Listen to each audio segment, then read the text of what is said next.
నమస్తే welcome to my news నేను పుష్ప అమరావతిని భూస్థాపితం చేసినట్లే మెడికల్ కాలేజీలను కూడా ముందుకెళ్లకుండా వైఎస్ జగన్మోహన్ రెడ్డి మోకాలు అడ్డుతున్నారని మాజీ మంత్రి పితాని సత్యనారాయణ ఆరోపించారు. మెడికల్ కాలేజీలను త్వరితగతిన పూర్తి చేయాలన్న దృఢ సంకల్పంతో ఉన్న కూటమి ప్రభుత్వం పీపీపీ పద్ధతితో ముందుకెళుతోందని పితాని ఇవాళ రాజమండ్రిలో అన్నారు. జగన్ 4 ఏళ్లలో 17 వైద్య కళాశాలల్లో పనుల్లో 17% కూడా పూర్తి చేయలేకపోయారని అన్నారు. రాష్ట్ర అభివృద్ధి జగన్ కు పట్టడం లేదని ఆయన ఆరోపించారు. ఈనాడు కూటమి ప్రభుత్వం అధికారంలో ఉండి అధికారంలో కొన్ని ప్రజా అవసరాలు తీర్చడంలో నిర్ణయం చేసిన సందర్భంగా ప్రతిపక్ష పార్టీ అయిన వైఎస్ఆర్ పార్టీ జగన్మోహన్ రెడ్డి ప్రభుత్వ వైద్య కళాశాల మీద అనవసరంగా రాద్ధాంతం చేస్తున్న విధానం తీవ్రంగా ఖండిస్తూ ఉన్నాం.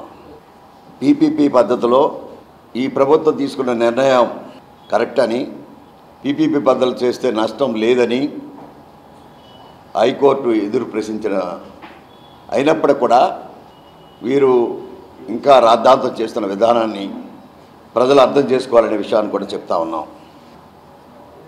17 ప్రభుత్వ వైద్య కళాశాలలు తెచ్చారని చెప్పి నిర్మాణం చేయలేక చేతులు ఎత్తేసి 4 సంవత్సరాల్లో 17% కూడా పూర్తి చేయలేని జగన్మోహన్ రెడ్డి ప్రభుత్వం ఇప్పుడు వాటిని ఏదో రకంగా పూర్తి చేయాలనే ప్రయత్నం చేస్తున్న ఈ ప్రభుత్వం మీద బురద జల్లే కార్యక్రమం చేపడతా ఉన్నారు. ఈ వైద్య కళాశాలలు ఎలాగొచ్చాయని చరిత్ర తీసుకున్నట్టయితే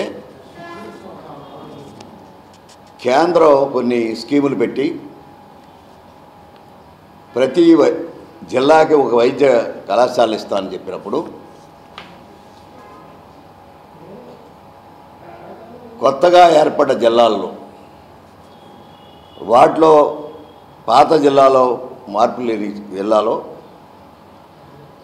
17 వైద్య కళాశాలలు కేంద్ర అనుమతితో తెచ్చారు.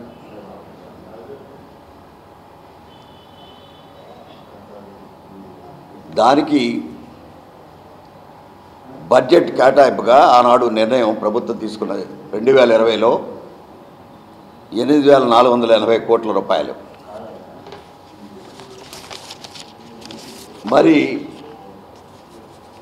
2024లో వస్తే 21 మొదలుపెట్టినా 21, 22, 23, 24 4 సంవత్సరాల్లో మీరు ఖర్చు చేసింది 1,550 కోట్లు మాత్రమే.